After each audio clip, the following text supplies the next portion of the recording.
विमान दरअसल एक स्पेस शटल है जो खला में सैटेलाइट छोड़ने के बाद जमीन पर वापस लैंड करेगा और एक बार फिर से इसे यूज किया जा सकता है। आज का दिन भारत के लिए ऐतिहासिक है। आज इसरो ने रीयूजेबल लॉन्च व्हीकल पुष्पक को लॉन्च किया है।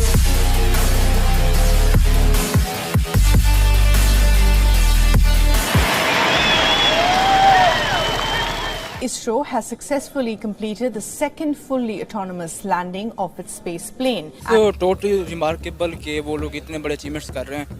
मीन्स कि उन्होंने चंद्रयान भेजा और वो एक ऐसा मिशन था जहाँ पे आज तक कोई नहीं पहुँच पाया। And recently it has been named Pushpak reference to the flying vehicle from the Indian epic Ramayana. तो पुष्पक विमान खला के अंदर जो है दूसरे ममालिक की जासूसी करने के भी काम आ सकता है और इसी के साथ साथ वक्त पड़ने पर दुश्मन ममालिक की सैटेलाइट को तबाह भी कर सकता है।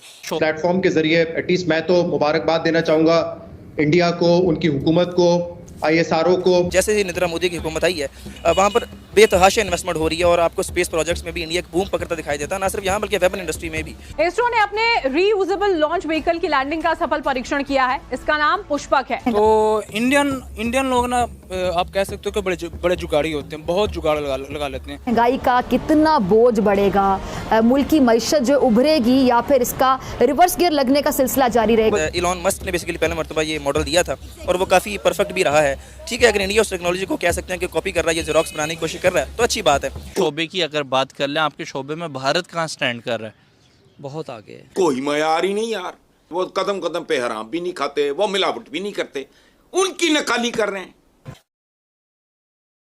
नमस्कार दोस्तों, जैसा कि हम सब जानते हैं भारत टेक्नोलॉजी में कितना आगे जा चुका है और कितना ज़्यादा आगे बढ़ चुका है, कितनी तरक्की कर चुका है।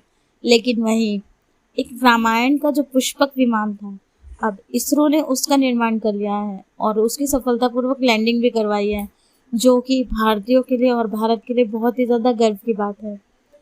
हर भारतीय को इस बात पर गर्व होना चाहिए कि हमारा जो इसरो है इतना ज़्यादा, बहुत ज़्यादा आगे बढ़ चुका है। कई सारे ऐसे काम किए हैं जो दूसरे देशों ने कभी नहीं किए हैं और इसरो इतना ज़्यादा आगे बढ़ चुका है टेक्नोलॉजी में। दूसरी तरफ भारत हर फील्ड में इतना ज़्यादा अच्छा कर रहा है कि पाकिस्तान को मिर्ची लगती रहती है कि भारत इतना आगे क्यों बढ़ रहा है, जबकि दोनों देश एक साथ आज़ाद हुए हैं। दोनों देशों को एक साथ ही आगे बढ़ने का मौका मिला था, लेकिन एक देश इतना आगे और एक देश इतना पीछे क्यों है। तो चलिए देखते हैं क्या रिएक्शन है पाक मीडिया का इसके ऊपर। चलते हैं पाक मीडिया की ओर। एक पुश पाक नाम से जो है वो रीयूजेबल व्हीकल जो है उसका कामयाब तजर्बा जो है वो हमारे पड़ोसी कंट्री भारत के अंदर किया गया है। अगर मैं स्पेस प्रोग्राम के हवाले से बात करूं, अगर मैं रीयूजेबल रॉकेट्स की बात करूं, क्या लगता है कि पड़ोसी कंट्री भारत कितना आगे निकल गया इन तमाम शोबों के अंदर? देखें ब्रदर, वो आपके सारी ये क्या नाम है, जितने भी हमारे मुल्क में जितने भी ये लोग हैं पढ़े लिखे, ये इस चीज़ को एग्री करते हैं कि वो भारत वाले जो से ना वो उनमें काबिलियत भी है। उनके जो सरकार है, जिनको प्राइम मिनिस्टर मोदी है और उनके नीचे जितने भी है, जिनको वो MP MNA जो कहते हैं, वो इतने करप्ट नहीं है। वो उनका जो मोस्टली फोकस है अपने मुल्क की तरक्की की तरफ है। देखें, उन्होंने अपने मुल्क में अपना आईफोन के भी उन्होंने ब्रांचें ओपन कर ली हुई हैं।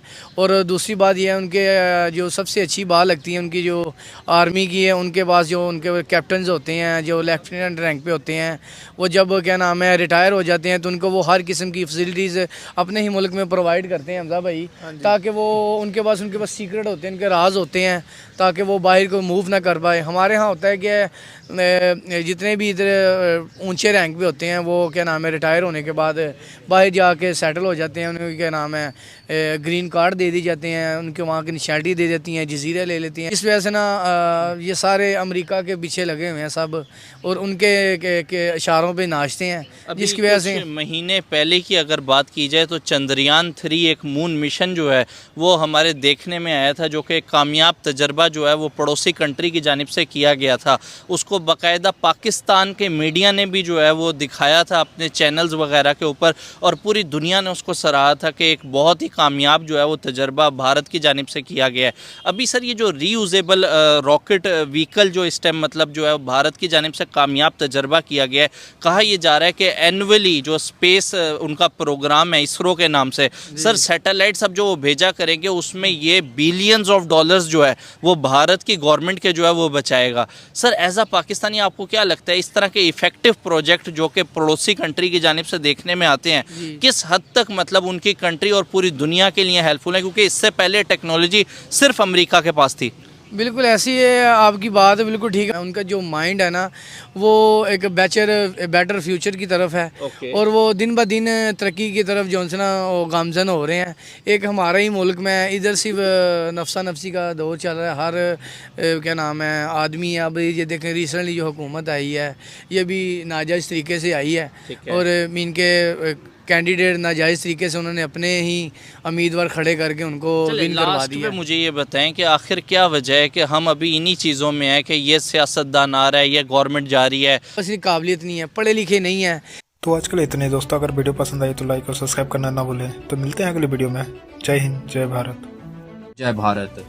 इसरो ने जो है पुष्पक के नाम से जो है एक स्पेस सैटेलाइट पर वो काम कर रहे हैं काफ़ी टाइम से, और उन्होंने जो है इसके कुछ टेस्ट किए हैं जिसके सक्सेसफुली रिजल्ट सामने आए हैं। ये एक स्पेस शटल है जो कि स्पेस में जाएगी, सैटेलाइट को लॉन्च करेगी और ज़मीन पर वापस लैंड करेगी।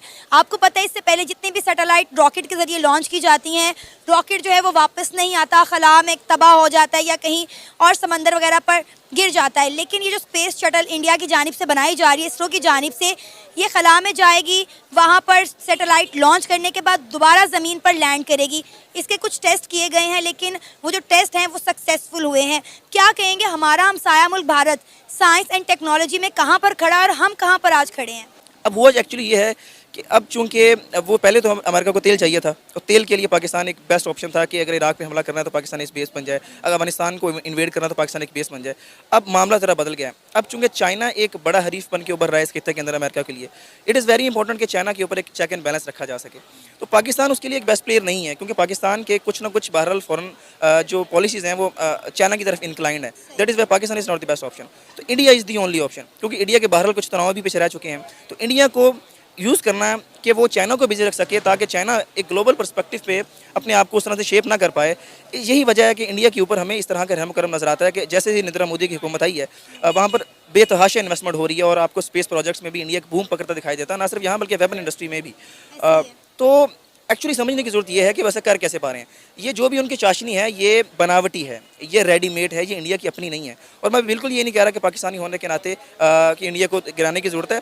पाकिस्तान ने भी अगर कुछ तरक्की हासिल की थी पिछले तो अमेरिका के पैसे पे की थी, आज इंडिया वो कर रहा है।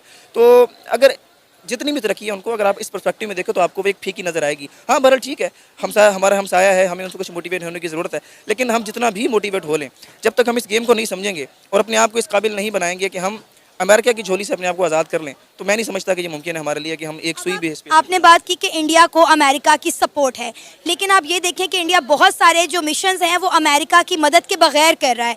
चंद्रयान 3 मिशन उनका देख लें जो कामयाबी के साथ चांद के साउथ पोल पर लैंड किया। इसके अलावा वो गगनयान मिशन भी लॉन्च करने वाले हैं। 3 से 4 वो अपने एयरफोर्स के जो लोग हैं वो खला में भेजेंगे, वहाँ पे वो 3-4 दिन गुजारेंगे, वहाँ पे स्टडी करेंगे और उसके बाद ज़मीन पर वापस आएंगे। डेफिनेटली जब आप इस तरह के प्रोजेक्ट करते हैं तो कहीं ना कहीं आपको डेवलप कंट्रीज़ की हेल्प की ज़रूरत होती है। मैं यहाँ पर ये नहीं कि मैं इंडिया की बड़ाई कर रही हूँ या इंडिया की तरफदारी कर रही हूँ, कम से कम वो कुछ कर तो रहे हैं, लेकिन आज तक हम अपनी एक सैटेलाइट भी लॉन्च नहीं कर पाए। हम हर चीज़ के लिए चाइना के मोहताज हैं। नहीं देखिए, इसमें समझने की ज़रूरत यह है कि देखिए एक बच्चा होता है ना छोटा सा, तो उसको माँ चलना सिखाती है, फिर जब वो सीख जाता है तो फिर ऐसा नहीं कि माँ हर वक्त उसके साथ होगी, उसकी उंगली पकड़ के उसे चलाएगी। तो सेम केस कंट्रीज़ का होता है। देखें ये जो सैटेलाइट स्टेट्स का मॉडल है ना अमेरिका का, कि कुछ ऐसी कंट्रीज़ होंगी जो कि अमेरिका के ऊपर डिपेंडेंट होंगी। उसमें जापान आ जाता है, उसमें नॉर्थ कोरिया आ जाता है, उसमें साउथ कोरिया आ जाता है।